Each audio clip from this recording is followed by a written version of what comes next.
Et si votre conte de fées devenait votre pire cauchemar? Imaginez un monde de luxe et d'apparence, où vous êtes la pièce parfaite sur l'échiquier d'un homme. Mais que se passe-t-il lorsque cette pièce décide de ne plus jouer le jeu? Ce n'est pas une histoire de trahison ordinaire.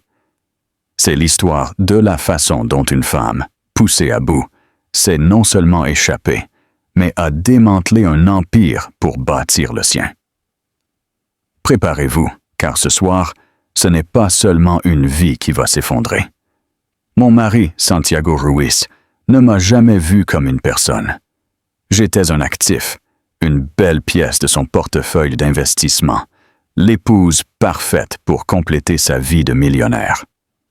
Cette nuit-là, alors que je le regardais danser avec sa nouvelle et plus jeune acquisition sur la piste, ma main s'est instinctivement posée sur mon ventre, sur le secret que j'attendais le moment parfait pour partager.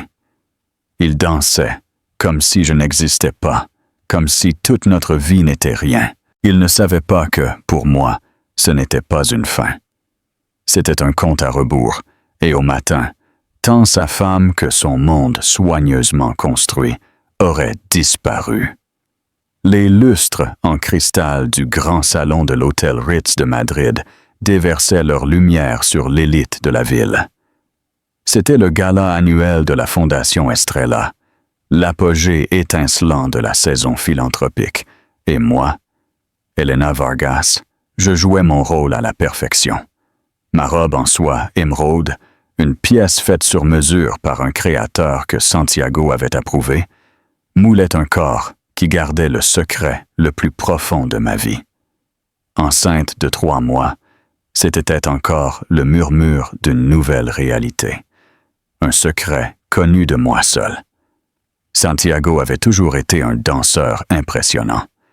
C'est l'une des premières choses qui m'avait captivé lorsque nous nous étions rencontrés lors d'une collecte de fonds universitaires il y a 10 ans.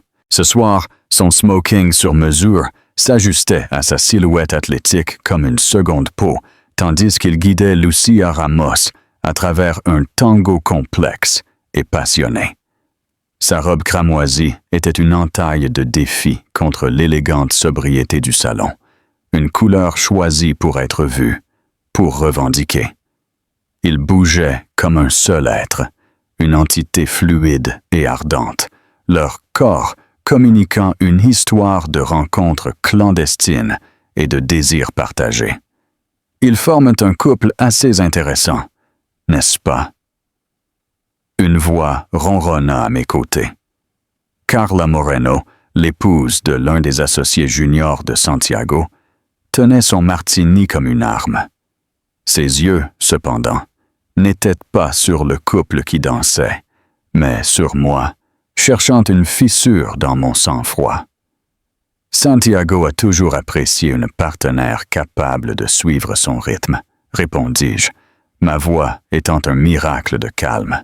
Je pris une gorgée lente de mon eau gazeuse, les bulles pétillant sur ma langue, un contraste marqué avec l'acide qui bouillonnait dans mes entrailles.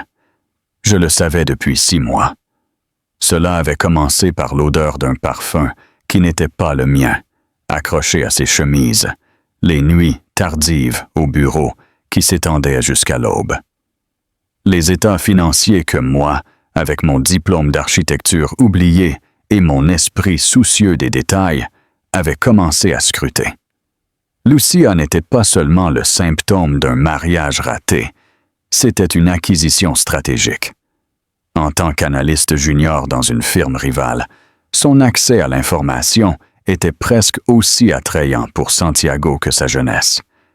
Il m'a vu alors, ses yeux clignotant dans ma direction, pendant une fraction de seconde, à travers la salle bondée.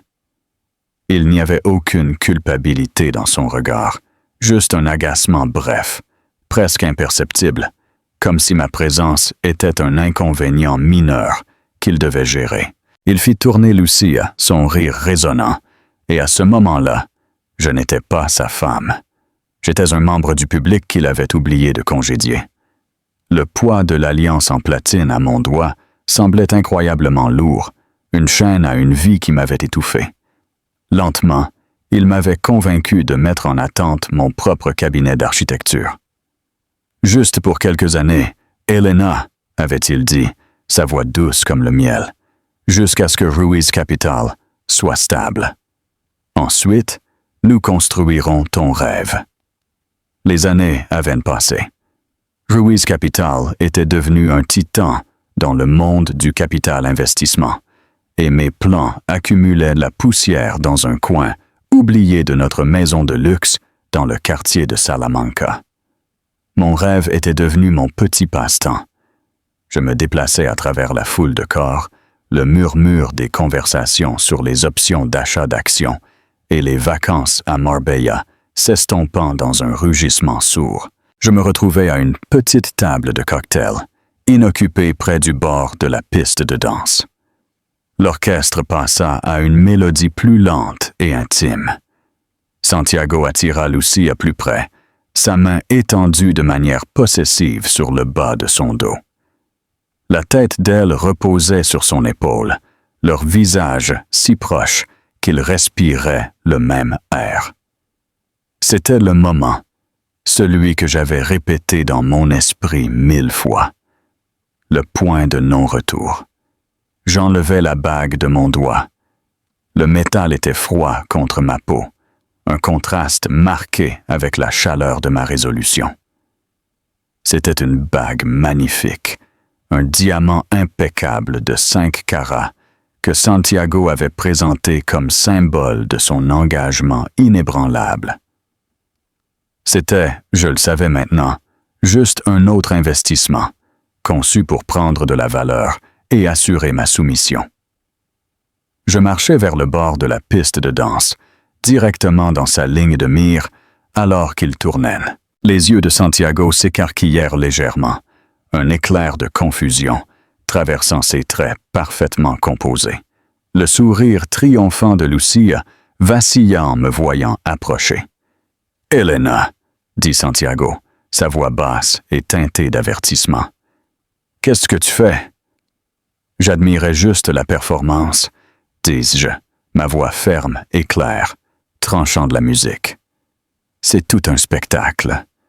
Je passais devant eux, vers la table où ils avaient laissé leur coupe de champagne. Avec un clic doux et délibéré qui sembla réduire au silence toute la salle de bal, je posai mon alliance sur le bois poli à côté de sa coupe. « Continuez à danser, Santiago ?» dis-je à voix basse, mon regard rencontrant le sien. Pour la première fois depuis longtemps, je ne ressentis aucune peur, juste un vide immense et libérateur. Ma main glissa vers le bas, se posant un instant fugace sur la courbe douce de mon ventre. Tu ne remarqueras même pas que je suis parti. J'ai fait demi-tour avant qu'il ne puisse formuler une réponse, avant que son esprit ne puisse traiter le défi public, la pure audace de mon acte. Je marchais, je ne courus pas. À travers la mer de spectateurs qui s'ouvrait, ma colonne droite, la tête haute. Derrière moi, je pouvais sentir l'onde de chaos, la première secousse du tremblement de terre qui allait détruire le monde parfait de Santiago Ruiz. Il ne m'attraperait pas. Le temps qu'il se dépêtre de sa maîtresse et de son orgueil, je serais un fantôme, en route vers un futur que j'avais méticuleusement conçu sans lui. L'élégante berline noire anonyme attendait au ralenti à l'entrée de service et du Ritz, comme promis. L'homme au volant, Daniel Vega, ne me regarda pas quand je me glissais sur le siège passager. Son attention était sur le rétroviseur, son expression un masque de concentration calme. Daniel et moi étions amis depuis l'université, bien avant que Santiago n'entre dans ma vie. C'était un analyste en cybersécurité, un homme qui voyait le monde en motif et en porte dérobée, et la seule personne qui connaissait toute la vérité sur ma cage dorée. « Tu l'as fait », dit-il. Sa voix basse alors qu'il s'éloignait du trottoir, se fondant doucement dans le fleuve de trafic de Madrid. « Ça va? » Je vais mieux que je ne l'ai été depuis une décennie, chuchotai-je, l'adrénaline des 10 dernières minutes commençant à refluer, laissant un espace creux et vibrant dans son sillage. Je résistais à la tentation de regarder en arrière, l'autel étincelant, la vie qu'il représentait. Elle ne méritait pas un dernier regard. La vérité, l'amitié de Daniel, était l'une des rares choses que Santiago n'avait jamais réussi à acquérir ou à diminuer. Il avait essayé, bien sûr, se référant à Daniel comme « mon ami l'intello de la tech », avec un geste dédaigneux de la main.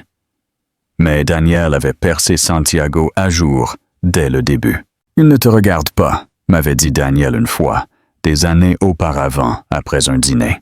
« Il regarde au-delà de toi, ce que tu reflètes de lui. » À l'époque, je m'étais senti offensé. Maintenant, la précision de son évaluation était un réconfort glaçant. La voiture vrombissait le long du Paseo de la Castellana, l'horizon de la ville, un panorama impressionnant de lumière et d'acier. C'était la ville où j'avais rêvé de construire, de laisser ma marque avec des structures de verre et de béton. Maintenant, je la laissais derrière moi, une fugitive de ma propre vie. « Il va appeler », dit Daniel, brisant le silence. « Il est probablement en train de faire exploser ton téléphone en ce moment même. » Je plongeai la main dans mon sac à main. Je sortis l'iPhone en or rose que Santiago m'avait offert pour mon anniversaire et je l'éteignis sans y penser à 2 fois. Qu'il le fasse. Au matin, ce numéro n'existera plus. Le souvenir remonta. Inattendu, c'était notre 2e anniversaire. Nous étions dans notre maison à moitié meublée du quartier de Salamanca, entourés de cartons de déménagement.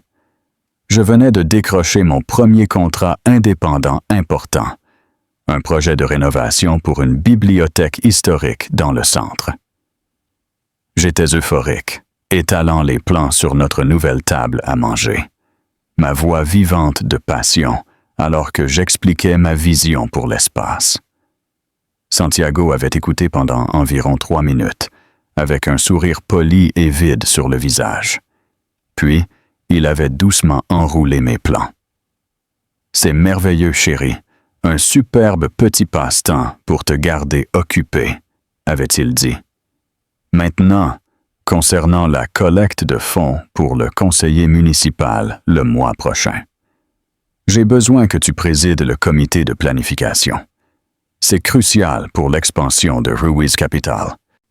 Je me souvins de la façon dont l'air était parti de mes poumons, la façon dont mon enthousiasme s'était flétri sous le poids de son dédain désinvolte. Un passe-temps. Toutes mes années d'éducation, ma passion, mon talent, réduit à un passe-temps. Ce fut la première fois que je réalisais que notre association n'était pas une collaboration. C'était une entreprise, avec lui comme PDG et moi comme la belle chef du protocole non rémunéré. Les compromis commencèrent là, petits au début, puis me consumant. Je mis mon cabinet en attente. Je présidais ses comités. Je reçus ses clients. Je curais notre vie pour qu'elle soit une toile de fond impeccable pour son ambition. J'étais devenu l'architecte de ma propre prison. Nous nous dirigeons vers le nord, dit Daniel, me tirant du souvenir. La cabane en Galice est prête. Tu y seras en sécurité pendant quelques jours, pendant que nous initions la phase suivante. Et le paquet? Demandai-je, ma voix tendue. Je l'ai ouvert. À l'intérieur, il y avait un permis de conduire au nom d'Anna Cortés. La femme sur la photo était moi, mais pas moi. Ses cheveux étaient blond miel, son expression neutre et illisible. Il y avait une carte de débit d'une banque à Zurich et un smartphone, élégant et crypté. Anna Cortés. Cela semblait étrange sur ma langue, le nom d'une étrangère qui était sur le point de devenir mon salut. Il supposera que tu es allé chez tes parents à Séville, dit Daniel, prédisant correctement la pensée linéaire et arrogante de Santiago. Ou que tu te caches dans un spa. Il ne lui viendra pas à l'idée de te chercher dans une cabane rustique à 3 communautés autonomes de distance. Il croit que tu es incapable de survivre sans un hôtel 5 étoiles. Il avait raison. La perception que Santiago avait de moi était sa plus grande faiblesse et mon plus grand avantage. Il voyait une épouse fragile et décorative. Il était sur le point de rencontrer la femme qu'il avait enterrée sous des années de négligence et de condescendance. Alors que nous traversions la frontière autonome, les lumières de la ville cédant la place à l'obscurité profonde de la campagne, je pensais à l'échographie cachée dans mon portefeuille. Un minuscule haricot de vie qui clignotait. Santiago ne savait rien à ce sujet. J'avais prévu de le lui dire ce soir, une tentative désespérée et finale, pour voir s'il restait quelque chose d'humain chez l'homme que j'avais épousé. Sa danse avec Lucia avait été la réponse brutale. Ce n'était plus seulement une fuite. C'était une mission de sauvetage. Je sauvais non seulement moi-même, mais l'enfant qui méritait de naître dans un monde libre de l'ombre étouffante de son père. Le fantôme d'Elena Vargas s'évanouissait à chaque kilomètre que nous parcourions, et à sa place, Ana Cortés commençait à prendre forme, forgée dans la trahison et propulsée par l'amour féroce et inébranlable d'une mère. La cabane était nichée au plus profond des forêts galiciennes, une structure rustique au toit à 2 pentes qui sentait le pin et la fumée de bois. C'était la propriété d'une société écran que Daniel avait établie des années auparavant, une forteresse numérique avec une adresse physique.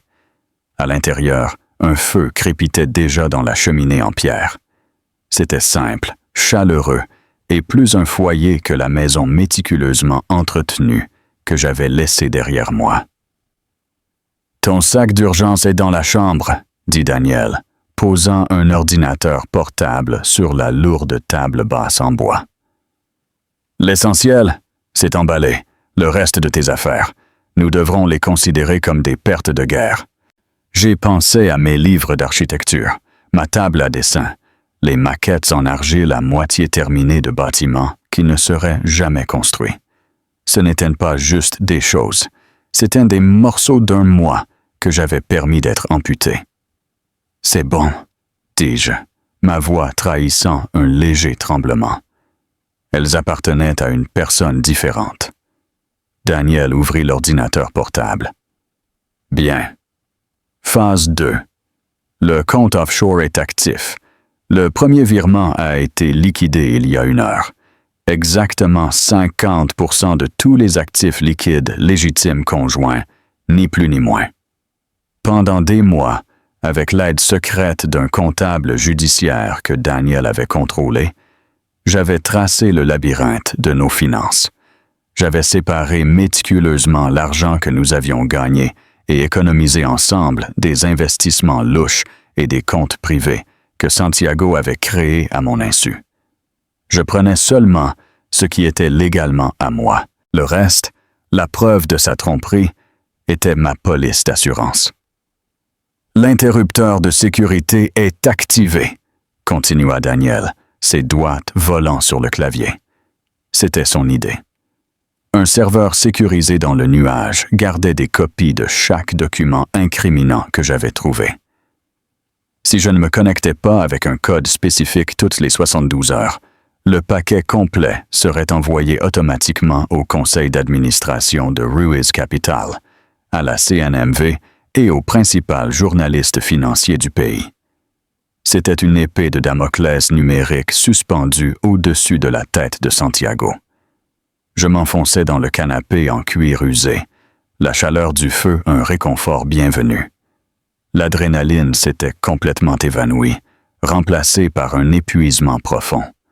Maintenant que la fuite était réelle, l'énormité de ce que j'avais fait, et ce qu'on m'avait fait, s'abattit sur moi.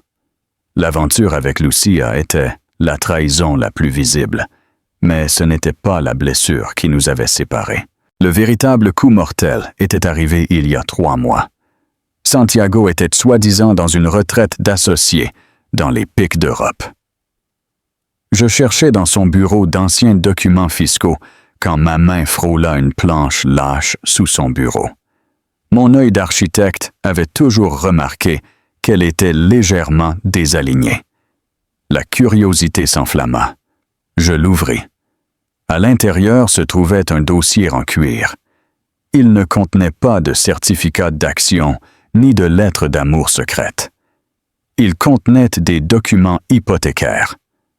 Une seconde hypothèque, pour être précis, de 2 millions d'euros, prise sur notre maison de Salamanca, entièrement payée. Ma signature était sur chaque page. Une falsification impeccable et indéniable. Le notaire était un associé junior de sa firme. Je me souviens avoir regardé les papiers, ma vision floue. Non seulement il m'avait trompé, il avait volé notre base, le seul actif tangible qui était censé être notre futur partagé. L'argent m'avait été transféré sur un compte auquel je ne pouvais pas accéder. Un compte lié à une société à responsabilité limitée dont je n'avais jamais entendu parler. Quand je l'ai confronté, il en a ri. C'est une solution de liquidité temporaire, Elena. Un investissement brillant pour la firme. Les rendements seront astronomiques. Tu dois me faire confiance. Fais-moi confiance. Les 2 mots qu'il avait utilisés pour démanteler ma vie, pièce par pièce. Fais-moi confiance quand j'ai dit que tu devais mettre ta carrière en attente. Fais-moi confiance quand j'ai dit que nous devrions utiliser ton héritage pour l'apport de la maison. Fais-moi confiance quand j'ai dit qu'il n'y avait rien avec Lucia.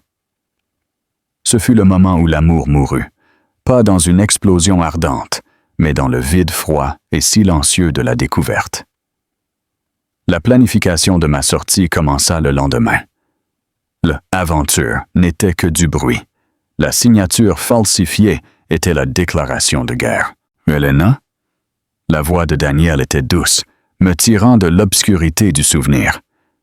Tu y penses, n'est-ce pas? À la maison? J'acquiesçais, incapable de parler.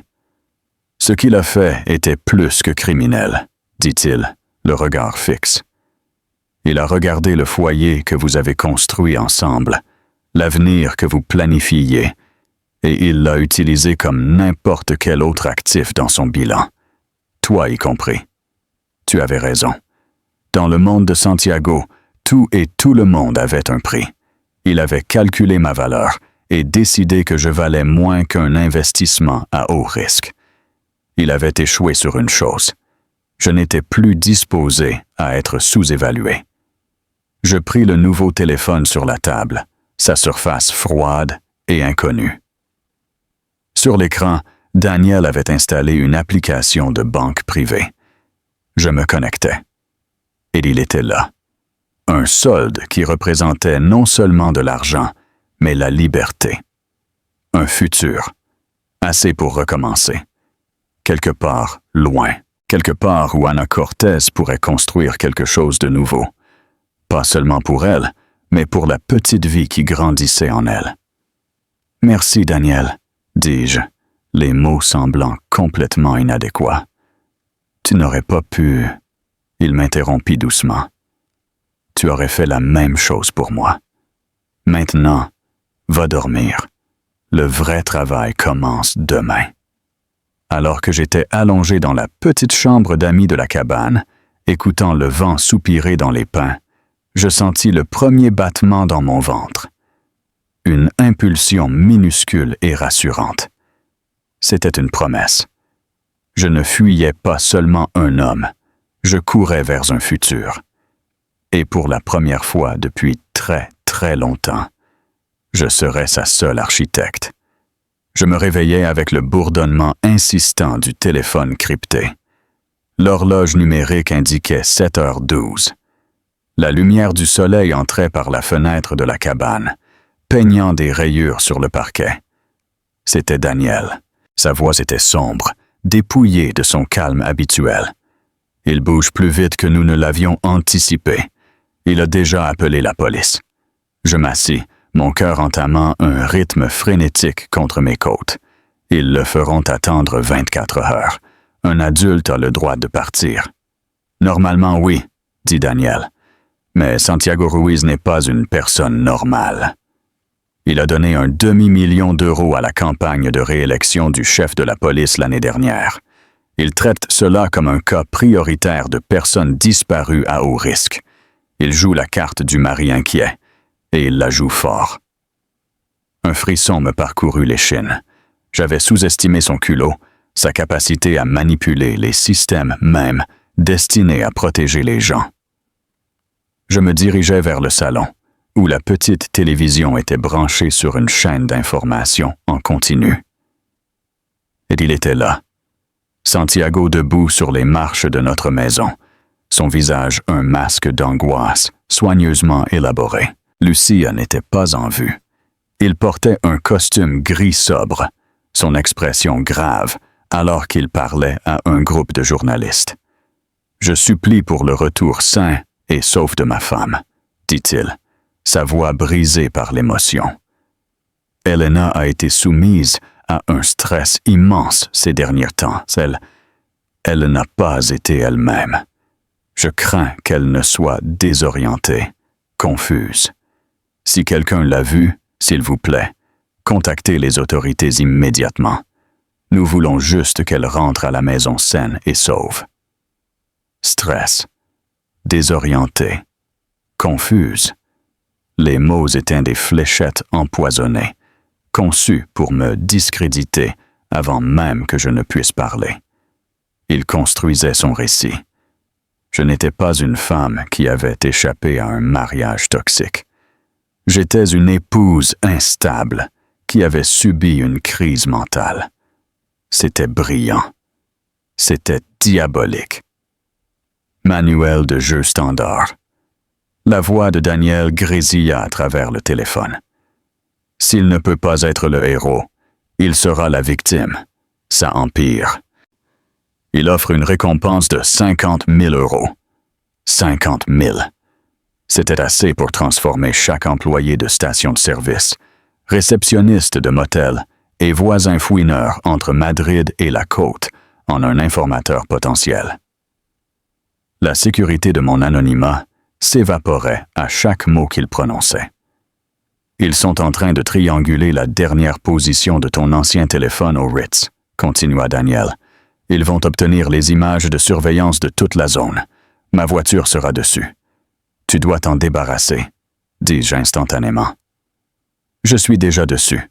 Je vais rencontrer un contact à Valence qui se spécialise dans la disparition de véhicules. Mais cela accélère tout, Elena. Tu as besoin d'être transformée et sur la route avant midi. Je regardais mon reflet dans l'écran sombre de la télévision. Les cheveux châtain foncé. La forme familière de mon visage. C'était le visage d'une personne disparue. C'était une responsabilité. Dans la salle de bain, les fournitures que Daniel avait emballées étaient disposées comme des outils de chirurgien. Des boîtes de teinture pour cheveux blond miel, des lentilles de couleur, des palettes de maquillage conçues pour le contouring, pour changer la structure même du visage. La transformation physique d'Elena en Anna devait se produire maintenant, et elle devait être parfaite. Alors que l'odeur âcre de la teinture pour cheveux remplissait la petite pièce, je pensais à la performance de Santiago. C'était un maître manipulateur. Pas seulement des finances, mais des gens. Il m'avait manipulé pendant des années, me convainquant que mes propres ambitions étaient petites et frivoles comparées à sa grande vision. Maintenant, il le faisait avec toute la ville. Mon ancienne vie ressemblait à un pays lointain. La femme qui organisait des dîners élégants et sélectionnait des échantillons de tissus semblait une étrangère. Cette femme aurait eu peur. Elle se serait brisée face à la trahison publique de Santiago. Mais Ana Cortés n'était pas brisée. Elle était concentrée. Alors que je rinçais la teinture foncée de mes cheveux, la regardant descendre dans le drain comme les restes d'une vie passée. Le téléphone crypté sonna à nouveau. C'était une alerte d'actualité d'un magazine économique local que Daniel avait transféré. Le titre disait « Ruiz Capital annonce une grande expansion européenne. Ouverture d'un bureau à Londres au 4e trimestre. » Je me figeais, l'eau s'égouttant de mes cheveux fraîchement blonds sur le sol. L'article détaillait le plan ambitieux de Santiago de lancer un nouveau siège à Londres. Il le citait longuement sur sa vision de domination du marché mondial. L'article était daté de 2 jours auparavant, le jour avant le gala. Il avait planifié un déménagement massif qui changerait la vie vers un autre continent. Et il ne m'en avait jamais dit un seul mot. Mon esprit s'emballa, reliant les points. La seconde hypothèque. La mystérieuse société à responsabilité limitée. Les comptes vidés. Ce n'était pas juste une solution de liquidité pour sa firme. Il finançait sa propre fuite. Une fuite qui ne m'incluait clairement pas. Puis Daniel envoya un second lien, celui-ci d'un blog immobilier international haut de gamme. Le titre fut un coup dans l'estomac. Penthouse à Salamanca, vendu pour 8 millions d'euros à des investisseurs étrangers. L'article montrait une photo. C'était celle de Santiago. Rayonnant. Debout sur le balcon d'un appartement impressionnant aux murs de verre et avec une vue panoramique sur la Grande Via. Et debout à côté de lui, la main entrelacée à son bras, se trouvait Lucia Ramos. Le sol sembla disparaître sous mes pieds. Tout ce temps, j'avais méticuleusement planifié mon évasion de lui, croyant que j'avais une longueur d'avance. Mais il avait planifié sa propre sortie tout du long. Une nouvelle firme, un nouveau continent, une nouvelle vie avec une nouvelle femme. Non seulement j'avais été trahi, j'avais été destiné à l'abandon. Ma disparition n'avait pas ruiné ses plans. Elle en avait simplement été un début incommode et prématuré. Une étrange fureur froide s'empara de moi, déplaçant la peur. Cela changeait tout. Mon plan ne consistait plus seulement à disparaître et recommencer. Il s'agissait de survivre contre un homme qui aurait laissé sa femme enceinte avec rien d'autre qu'une montagne de dettes et une signature falsifiée. Je regardais la femme blonde qui émergeait dans le miroir. Ses yeux étaient toujours ceux d'Elena, mais ils avaient une lumière nouvelle et dure. « Daniel », dis-je au téléphone, ma voix dépourvue de tout tremblement. « Changement de plan. Je ne vais pas me cacher dans le Nord. Réserve-moi un billet. Je pars à Londres. Si Santiago Ruiz voulait construire un nouvel empire, je serais là pour le voir brûler. » Il y eut un moment de silence stupéfait à l'autre bout du fil. « Londres », dit finalement Daniel, sa voix un mélange d'incrédulité et de respect naissant. « Elena, c'est le cœur de sa nouvelle opération. C'est le dernier endroit où tu devrais être. » « Non », répliquai-je, ma voix se durcissant avec une nouvelle conviction. « C'est le seul endroit où je peux être. Il cherchera une femme angoissée et brisée, cachée dans un petit village d'Espagne. Personne ne cherchera une consultante en architecture sûre d'elle et prospère établissant un nouveau cabinet au Royaume-Uni. Ils chercheront Elena Vargas. Ils ne verront même pas Ana Cortés. » Mon esprit s'emballait, l'architecte en moi voyant les failles structurelles dans le grand dessin de Santiago. Il était arrogant. Il croyait avoir surpassé tout le monde, surtout moi. Son arrogance était la faiblesse que je pouvais exploiter. Se cacher était un mouvement défensif. Aller à Londres en était un offensif. « C'est de la folie », soupira Daniel. « Mais c'est aussi brillant. C'est une distraction classique. Mais t'emmener là-bas, un vol commercial, c'est impossible. Ton visage, même changé, est un trop grand risque. Le contrôle de sécurité? La reconnaissance faciale? Santiago t'aura mise sur chaque liste de surveillance possible, alors nous trouverons un autre moyen, dis-je, séchant déjà mes cheveux blonds avec une serviette. La transformation était surprenante. La couleur de cheveux plus clairs changeait le ton de ma peau, la couleur de mes yeux. Je devenais déjà quelqu'un d'autre. Il y a un réseau, dit Daniel.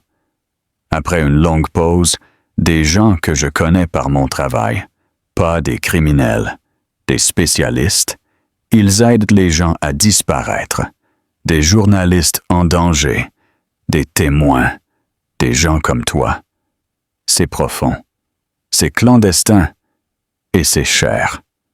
Mais ils peuvent t'emmener à Londres sans laisser de traces écrites. Utilise-le, dis-je sans hésiter. L'argent du comte de Zurich était pour cela. C'était pour survivre. Pendant que Daniel passait l'appel, je terminais ma transformation. Les lentilles noisettes furent posées, transformant mes yeux brun foncé en une teinte chaude et ambiguë. J'utilisais le maquillage de contouring, altérant subtilement la forme perçue de mes pommettes et de ma mâchoire. Je m'habillais avec les vêtements simples et pratiques du sac d'urgence. Un jean, un pull en cachemire, des bottes confortables. Rien à voir avec les marques de créateurs que Lucia Ramos préférait. Quand je me regardais dans le miroir, la femme qui me renvoyait mon regard était une étrangère. Plausible, insignifiante, invisible. 1 heure plus tard, Daniel rappela. « C'est fait. Une femme t'attendra dans 2 heures. Elle s'appelle Marlène. Elle conduit une camionnette Ford Transit déglinguée. Son entreprise transporte officiellement des pièces d'or rares. Tu seras sa cargaison. Elle t'emmènera à un aérodrome privé dans une zone rurale de Castille et Léon. De là, un avion cargo vers un point d'escale en Irlande. Puis un autre vers un petit aéroport en banlieue de Londres. Pas de passeport, pas de terminaux commerciaux.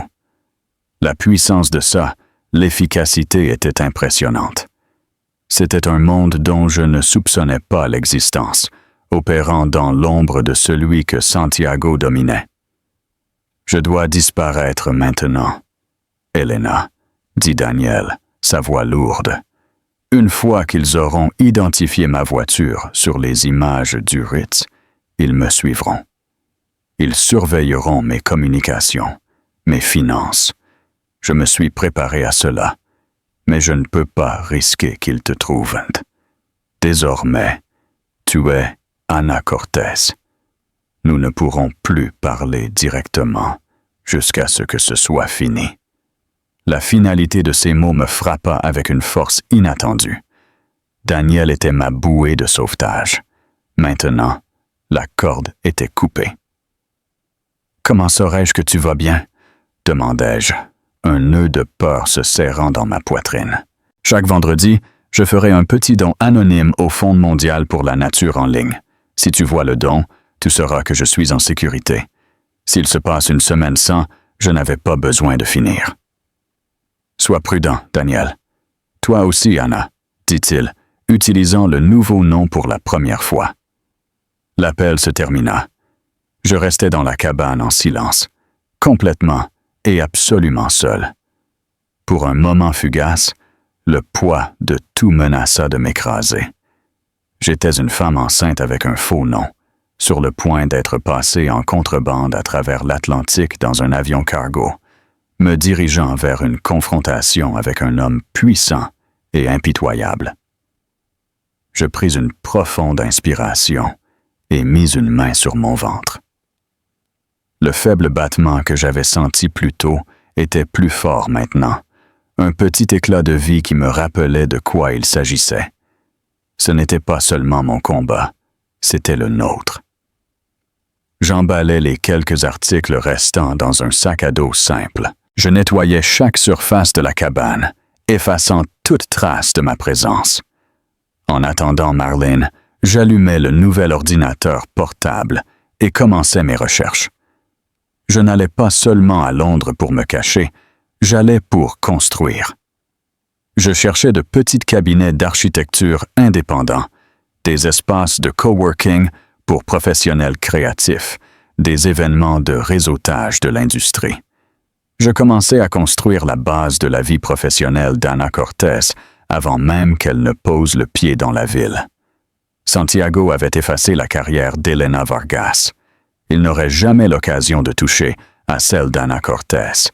Il pensait construire un empire mondial. Il n'avait aucune idée qu'un fantôme approchait.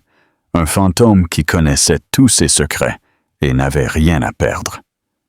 Le chasseur était sur le point de devenir la proie, et le jeu se déplaçait vers un nouveau continent. La camionnette Ford Transit marron qui s'arrêta à la cabane ressemblait exactement à ce que Daniel avait décrit, discrète et légèrement abîmée.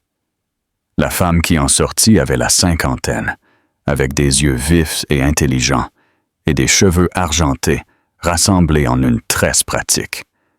Elle portait une simple veste en jean et se déplaçait avec un air d'autorité tranquille. « Anna ?» demanda-t-elle, sa voix basse et directe. Il n'y eut pas de préambule. « Oui, répondis-je. Je suis Marlène. Allons-y, nous avons un horaire serré. » L'arrière de la camionnette était étonnamment sophistiqué. Il était climatisé et équipé de harnais sécurisés et de compartiments rembourrés. Mon sac à dos fut rangé et je fus attaché à un petit siège passager caché. C'était sans fenêtre et isolant, une chambre forte en mouvement conçue pour transporter des objets d'une valeur inestimable. Aujourd'hui, cet objet, c'était moi. Nous avons conduit pendant des heures en silence. Marlène était une conductrice concentrée et méthodique, ses yeux scannant constamment la route et ses rétroviseurs. C'était une professionnelle, et sa compétence était un étrange réconfort dans l'obscurité désorientante. « Daniel m'a parlé de ton changement de plan, » dit-elle finalement, sa voix à travers un petit interphone. « C'est un mouvement audacieux. La plupart des gens dans ta situation fuient simplement. Mon mari ne m'a pas laissé le choix. Fuir ne suffit pas. Les hommes comme lui ne lâchent pas prise, observa Marlène. Ils voient les gens comme des possessions. Quand une possession est volée, ils brûleront le monde pour la récupérer. Pas parce qu'elle leur manque, mais parce que leur orgueil ne peut pas gérer la perte. Ces mots encapsulaient parfaitement la mentalité de Santiago. Sa recherche frénétique n'était pas née de l'amour ou de l'inquiétude. C'était une tentative désespérée de reprendre le contrôle d'un récit qui lui échappait. Nous arrivâmes à un petit aérodrome privé au milieu de nulle part. L'avion était un jet cargo impossible à distinguer. Le pilote et le copilote firent un signe de tête à Marlène, mais ne posèrent pas de questions. Ils m'emmenèrent à bord et m'attachèrent dans un petit compartiment pressurisé près du cockpit. C'était rudimentaire, mais sûr. Quand l'avion décolla, laissant derrière lui le pays que j'avais autrefois appelé ma maison, la réalité de ma nouvelle vie commença à s'installer. Je n'étais plus Elena Vargas. J'étais une cargaison. J'étais un secret. J'étais libre. Le voyage fut un flou d'obscurité, de bourdonnement de moteurs et de sommeil agité. Quand nous atterrîmes enfin, ce fut sur une autre piste isolée, celle-ci entourée par le paysage aride et volcanique de l'Islande. Une équipe différente, tout aussi professionnelle et silencieuse, me transféra dans un autre avion. La seconde étape du voyage fut plus courte, quand les portes de chargement s'ouvrirent à nouveau. L'air qui m'accueillit était frais et humide. Il sentait la pluie et la terre verte. J'étais en Angleterre. Marlène m'attendait. Elle nous éloigna de l'aérodrome, cette fois dans une berline modeste.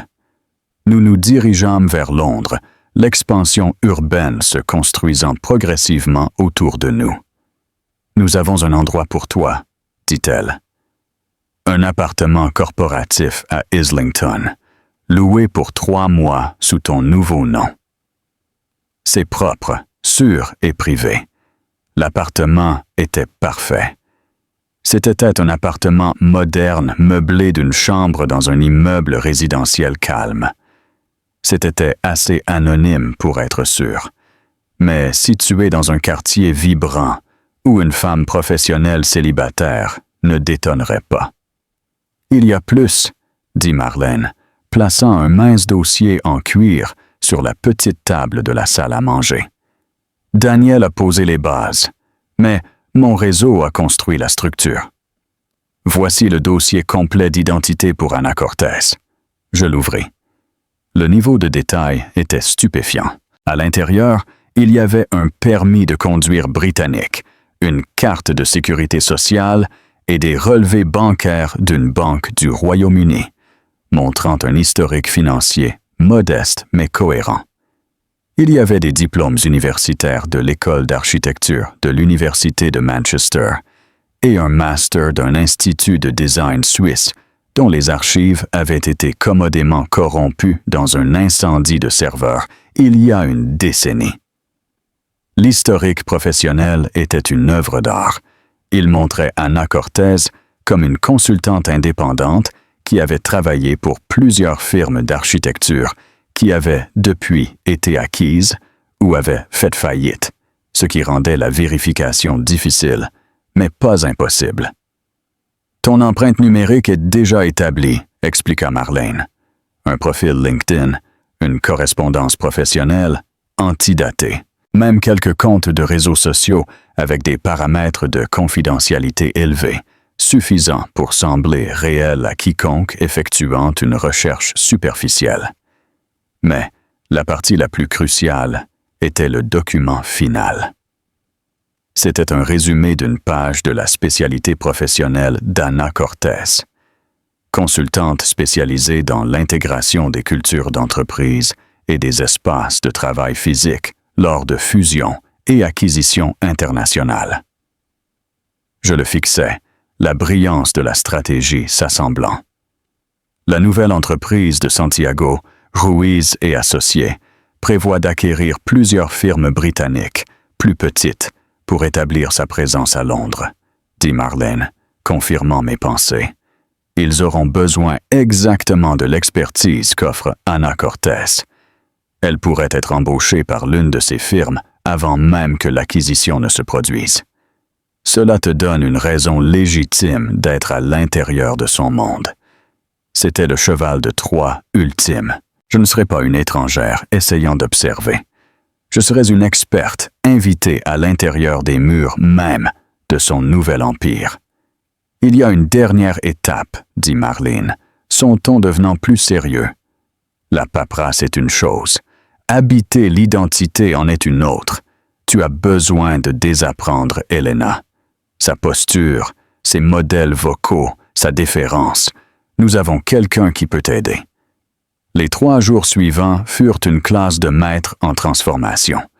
Une femme nommée Dr. Alba Rojas, une ex-analyste du comportement du CNI, travailla avec moi.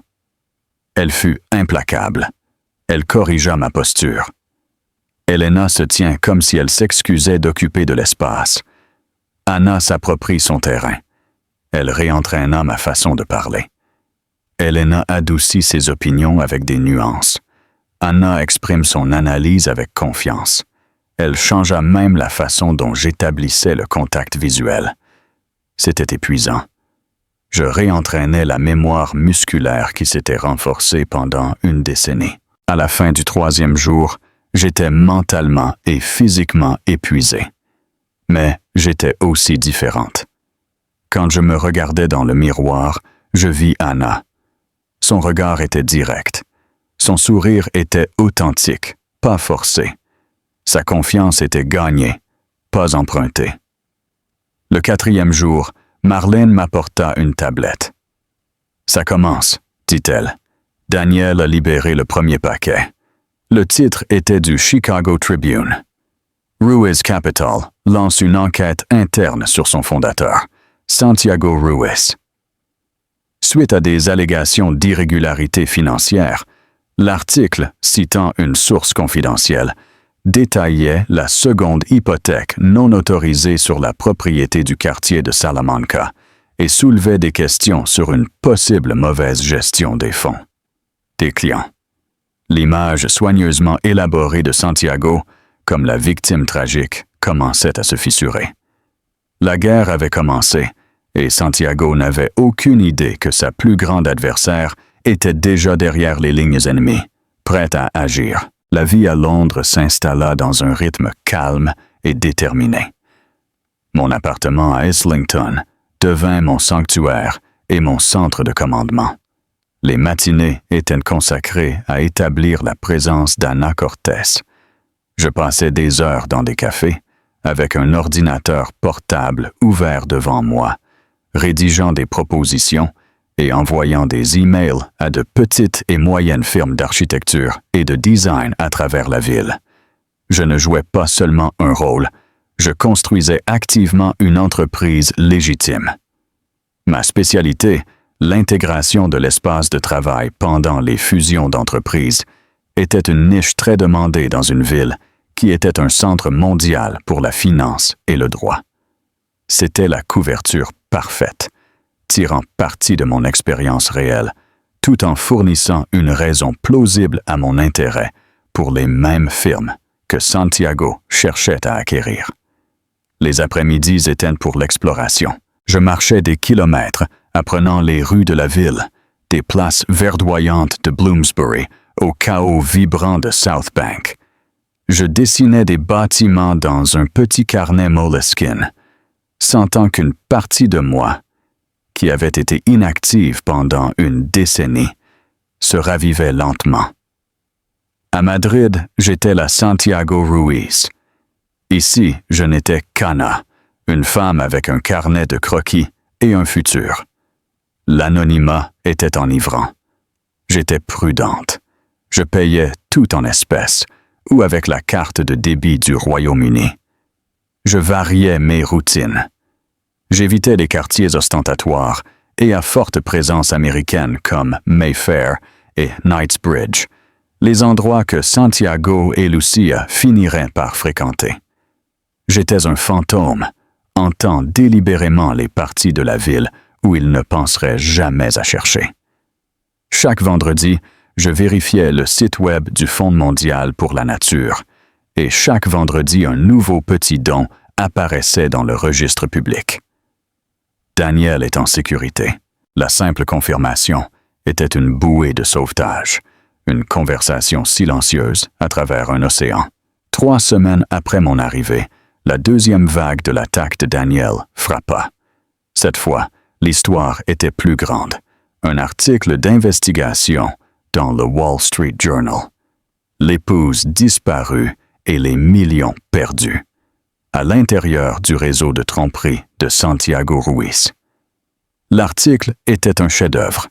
Il exposait méthodiquement la chronologie des manœuvres financières de Santiago, les juxtaposant avec ses suppliques publiques pour mon retour. Il détaillait l'hypothèque falsifiée, la société limitée offshore et l'achat du penthouse de Salamanca.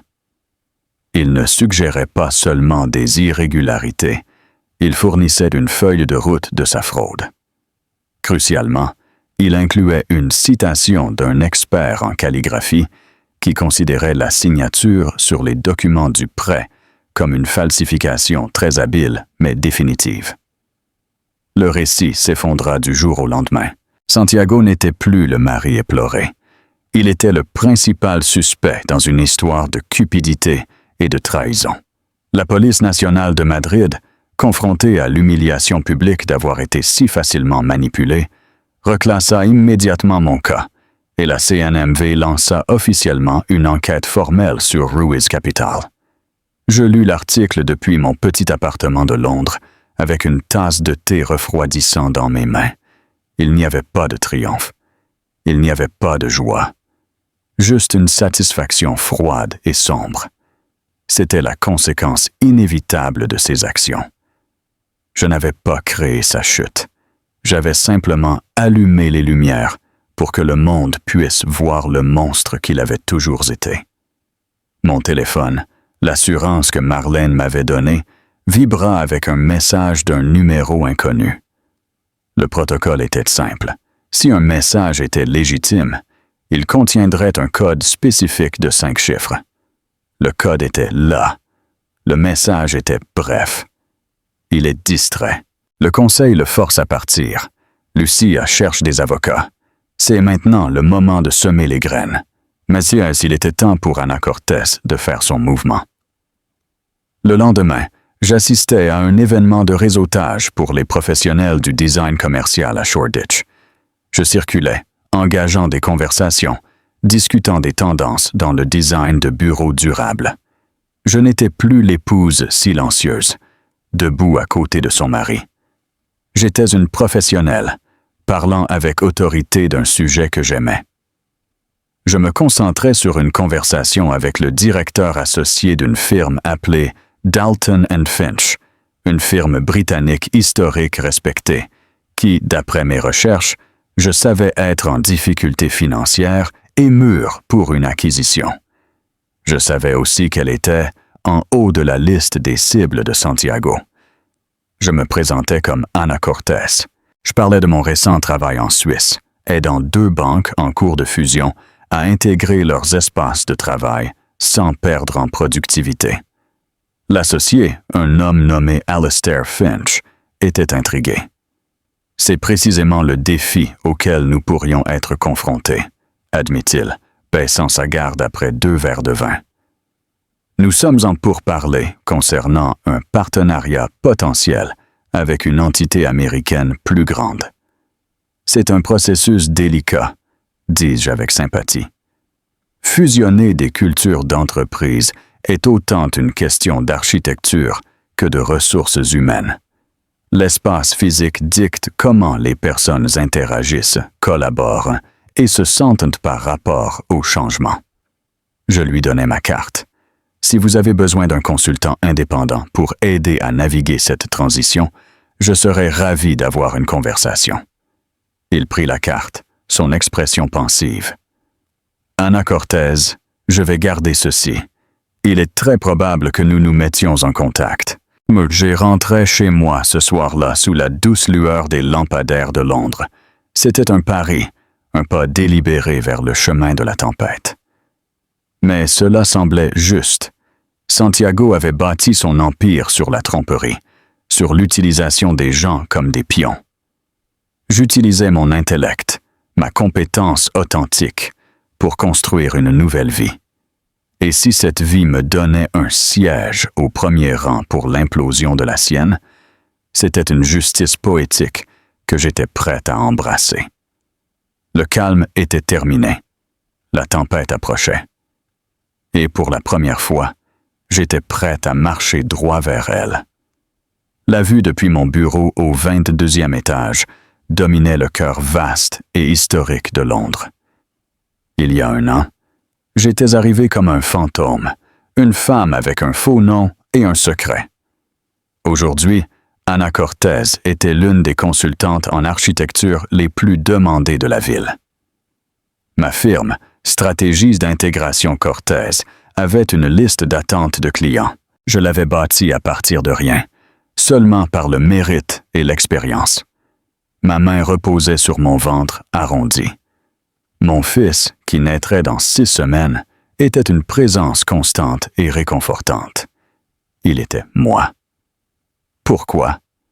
La raison de chaque risque que j'avais pris. L'alerte sur mon écran venait de la BBC. Je cliquais sur le lien. Mon expression tranquille. Le financier américain, Santiago Ruiz, condamné à 7 à 10 ans de prison fédérale pour fraude et détournement de fonds. Je scannais l'article. Santiago avait plaidé coupable. Les preuves contre lui provenant des documents que j'avais réunis avaient été accablantes.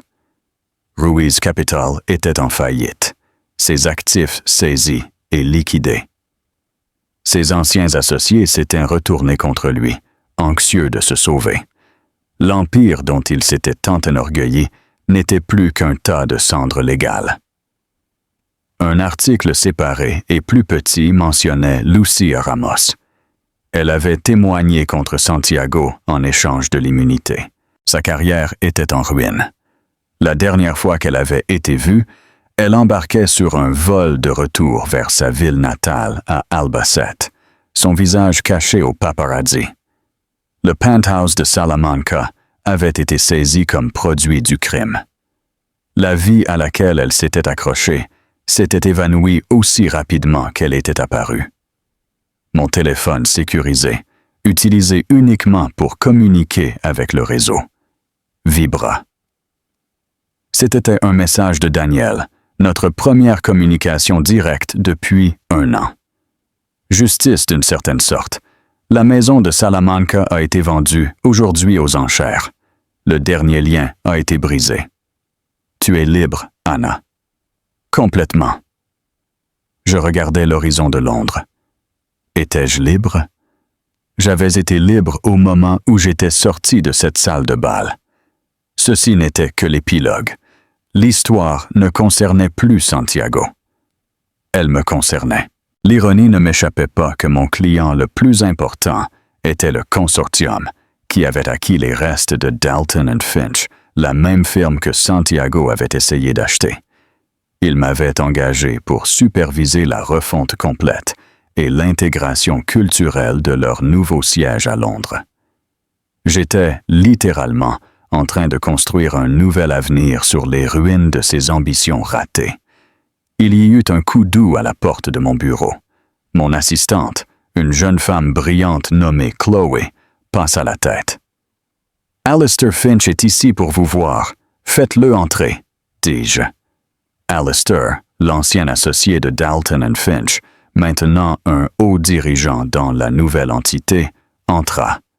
C'était un homme aimable et stable qui était devenu un ami et un mentor au cours de la dernière année. « Anna, » dit-il, son visage sillonné par une étrange sympathie. « Avez-vous vu les nouvelles sur cet Américain, Santiago Ruiz? » Je gardais mon expression neutre. J'ai vu le titre. « Une histoire qui donne à réfléchir. En fait, » dit Alistair, secouant la tête. « La raison pour laquelle je le mentionne est... Eh bien, c'est un peu étrange. Quand nous étions dans nos pourparlers initiaux d'achat avec ces gens il y a 1 an, ils ont mentionné sa femme, une architecte. Elle s'appelait Elena Vargas. Il me regarda, une lueur de curiosité dans ses yeux. Ils ont dit qu'elle avait disparu. Une terrible tragédie.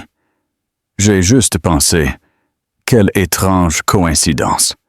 Toutes 2 architectes. Toutes 2.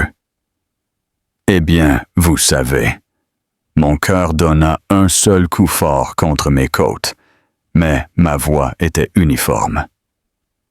Le monde est plein de coïncidences, Alistair. Maintenant, concernant les plans pour l'atrium du 4e étage. Nous avons continué. Le moment passa. Mais ce fut un rappel brutal d'à quel point les 2 mondes étaient encore proches, celui d'Elena et celui d'Anna. Le fantôme du passé était toujours là, juste sous la surface. Plus tard ce soir-là, alors que je marchais vers chez moi sous la douce bruine londonienne, je pensais à ces mots. Une tragédie. Le monde a vu la disparition d'Elena Vargas comme une tragédie, la triste fin de l'histoire d'une femme à problème. Il ne savait pas que c'était une naissance. Je m'arrêtais devant une petite librairie indépendante, la lumière chaude se déversant sur le trottoir mouillé. En vitrine, il y avait un livre intitulé « Femmes invisibles ». Comment la société efface la contribution féminine. Il y a 1 an, j'étais l'une d'elles. Mes contributions à notre vie, notre foyer, nos finances, tout effacé par Santiago pour alimenter son propre récit. Il avait essayé de me rendre invisible, alors je suis devenu invisible.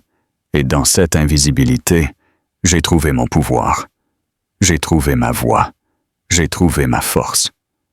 Je continuais vers la maison, ma main sur mon ventre, sentant le doux coup de pied de mon fils. Il naîtrait ici, à Londres. Il aurait un passeport britannique. Il grandirait en ne connaissant qu'Anna Cortez, une femme qui construisait des choses, une femme forte et indépendante. Il ne connaîtrait jamais l'ombre de Santiago Ruiz. L'histoire ne concernait pas la vengeance. Je m'en rendais compte maintenant. La vengeance était un feu qui consumait tout. C'était une question de récupération.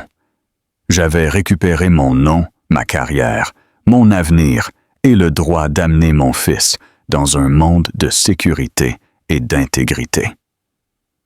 Santiago n'était pas un monstre que j'avais tué. Il était simplement une faiblesse structurelle dans mon ancienne vie. Une fondation défectueuse que j'ai dû démolir avant de pouvoir construire quelque chose de vrai et durable. Et j'étais, avant tout, une architecte. Osez-vous construire votre propre destin? L'histoire d'Elena, maintenant Anna, est un voyage d'une épouse trahie à une architecte puissante de son propre avenir. Elle démontre que parfois, le plus grand acte de défi n'est pas une déclaration bruyante, mais une disparition tranquille et méticuleusement planifiée. Elle ne s'est pas contentée d'échapper à son mari.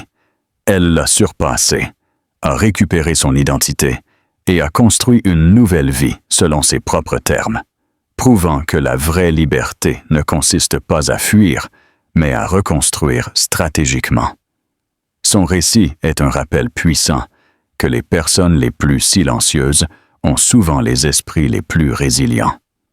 Quelle partie du plan d'Anna vous a le plus impressionné? Nous voulons connaître votre opinion. Laissez-nous un commentaire et partagez vos pensées. Si cette histoire de résilience, de stratégie et de rédemption ultime vous a ému, s'il vous plaît, mettez un « j'aime » et partagez-la avec quelqu'un qui apprécie une histoire de force. N'oubliez pas de vous abonner à notre chaîne et d'activer la cloche de notification pour ne manquer aucune histoire de justice et de transformation.